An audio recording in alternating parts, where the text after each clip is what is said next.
भक्तों, ओम नमः शिवाय। आज हम जानेंगे भगवान शिव और मां पार्वती की प्रेरणादायक कहानी। अगर आप चैनल पर नए हैं तो चैनल को लाइक और सब्सक्राइब जरूर करें, और आप शिव के सच्चे भक्त हैं तो कमेंट में ओम नमः शिवाय जरूर लिखें। तो चलिए शुरू करते हैं। एक बार भगवान शिव और मां पार्वती हरिद्वार में भ्रमण कर रहे थे। मां पार्वती ने देखा कि सहस्त्रों मनुष्य मां गंगा में स्नान कर हर हर गंगे कहते हुए चले आ रहे थे, लेकिन सभी मनुष्य अभी भी पाप परायण लग रहे थे। मां पार्वती भगवान शिव से पूछती है कि प्रभु, क्या अब गंगा समर्थ नहीं रही? प्रभु ने पूछा, पार्वती तुमने ऐसा सवाल क्यों किया? मां पार्वती कहती है कि प्रभु, इन सभी मनुष्यों के पापों का अंत क्यों नहीं हुआ? भगवान शिव मुस्कुराते हुए कहते हैं कि पार्वती, गंगा तो अभी भी सर्व समर्थ है, लेकिन इन सभी ने पापनाशिनी गंगा में स्नान नहीं किया ही नहीं। मां पार्वती विस्मित होकर बोली, प्रभु, अभी तो गंगा में स्नान कर इन लोगों के शरीर भी नहीं सूखे, और आप कह रहे हैं कि इन्होंने पापनाशिनी गंगा में स्नान नहीं किया। भगवान शिव ने कहा, पार्वती, मैं कल तुमको इस बात का भेद बताऊंगा। अगले दिन प्रातः बारिश होने लगी और सभी रास्ते पानी और कीचड़ से भर गए।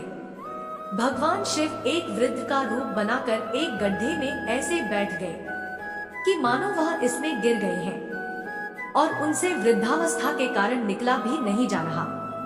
उन्होंने मां पार्वती को समझाया दिया कि तुम गंगा स्नान कर आते सभी मनुष्यों को सुनाकर कहना कि मेरा पति इस गड्ढे में गिर गया है।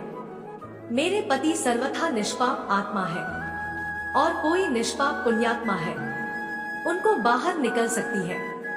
अगर कोई व्यक्ति निष्पाप है तो वही मेरे पति को बाहर निकालने के लिए हाथ लगाए, लेकिन अगर कोई निष्पाप नहीं हुआ तो उसका शरीर जलकर भस्म हो जाएगा।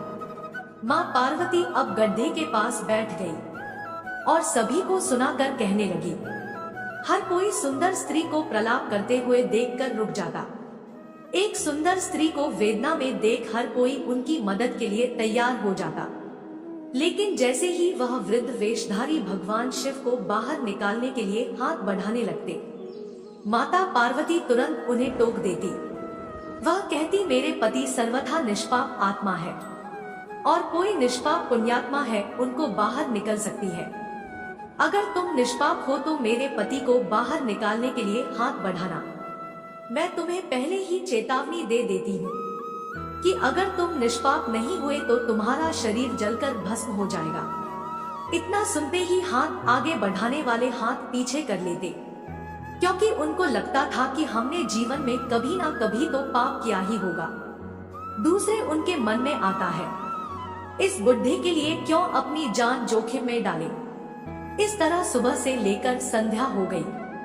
हजारों लोग स्नान कर चले गए, लेकिन किसी ने भी वृद्ध को निकालने की हिम्मत नहीं की। शाम के समय एक युवक हाथ में लोटा लिए वहां से गुजरा तो मां पार्वती ने उसको भी अपनी व्यथा सुना दी। जब वह मदद करने के लिए हाथ बढ़ाने लगा तो उससे भी वही बात कही जो अब तक वहां से गुजरे हजारों लोगों को कही थी, अगर तुम सर्वथा निष्पाप हो तो ही मेरे पति को हाथ लगाना, नहीं तो तुम भस्म हो जाओगे। वह युवक बोला, माता, मैं अभी तो पतित पावनी गंगा में स्नान करके आया हूँ, और गंगा स्नान के पश्चात तो सभी पाप नष्ट हो जाते हैं। मैं अभी आपके पति को बाहर निकालता हूँ। उसने हाथ बढ़ाकर वृद्ध के रूप में भगवान शिव के बाहर निकाल दिया। भगवान शिव और मां पार्वती ने उसको अपने वास्तविक स्वरूप के दर्शन दिए। भगवान शिव बोले कि देखो पार्वती, हजारों लोगों में से केवल इस युवक ने ही पूरी श्रद्धा से स्नान किया था कि गंगा स्नान से व्यक्ति निष्पाप हो जाता है। कहने का तात्पर्य यह है कि लोग बिना किसी श्रद्धा और विश्वास के गंगा स्नान करते हैं, इसलिए उनको उसका पूर्ण फल नहीं प्राप्त होता।